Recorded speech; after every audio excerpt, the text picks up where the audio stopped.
Yeah. Let's get to Brazil. Anti-establishment candidate Jair Bolsonaro will be Brazil's next president. President Trump tweeted about it. Look at this. Had a very good conversation with the newly elected president of Brazil, Jair Bolsonaro, who won his race by a substantial margin. We agreed that Brazil and the United States will work closely together on trade, military, and everything else. Excellent call. Wished him congrats. Coming in, Waleed Phares, Fox News national security analyst. Waleed, you like Bolsonaro, just like the president does, big ally of ours. Spell it out. What's he going to do for us?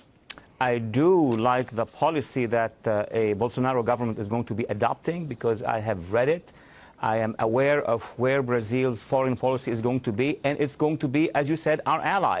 Now, what has happened in Brazil is a soft earthquake. Brazil was going in a very different direction, far left, working with extremists across the hemisphere. But now with this election yesterday, we have a president who wants to reform the economy. You and I are going to be talking about that for many weeks.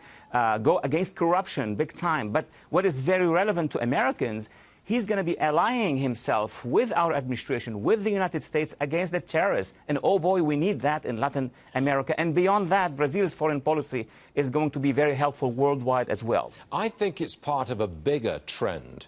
I think it started with Brexit. It was followed up by the election of Mr. Trump. That was followed by the populist wins in Italy and the shakiness of the European Union. And now Bolsonaro in Brazil. Am I going overboard here? It seems like there's a trend going in that direction. There is a wave. As a matter of fact, I tweeted about it today. It's even older than that. It started with the collapse of the communist parties in Eastern Europe. Remember? Prague, Warsaw, all these capitals. Then 2 decades later, the elections you referred to, and now Brazil. But Brazil is a giant. We're talking about 207 million people coming to a coalition with the United States. And oh boy, we have so many issues, including the migrants.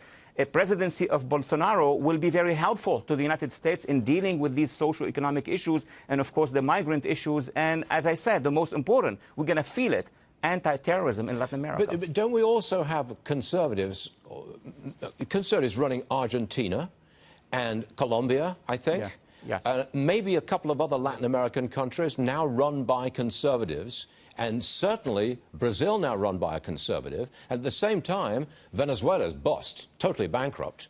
The Cubans are not doing much good, not helping at all. It seems to me like a real conservative shift across Latin America.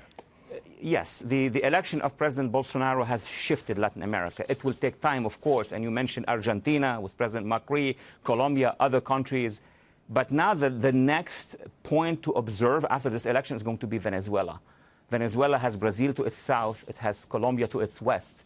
So, and there is a big movement in Venezuela to change. And now they're going to be emboldened by what has happened in Brazil, my friend. If there is ever a truly free election in Venezuela in my lifetime, and yours too, there will be. I mean, hope springs eternal. Waleed, as always, thank you very much for being with us today. Appreciate it. Thank you for having me. Thank you. Yes, sir.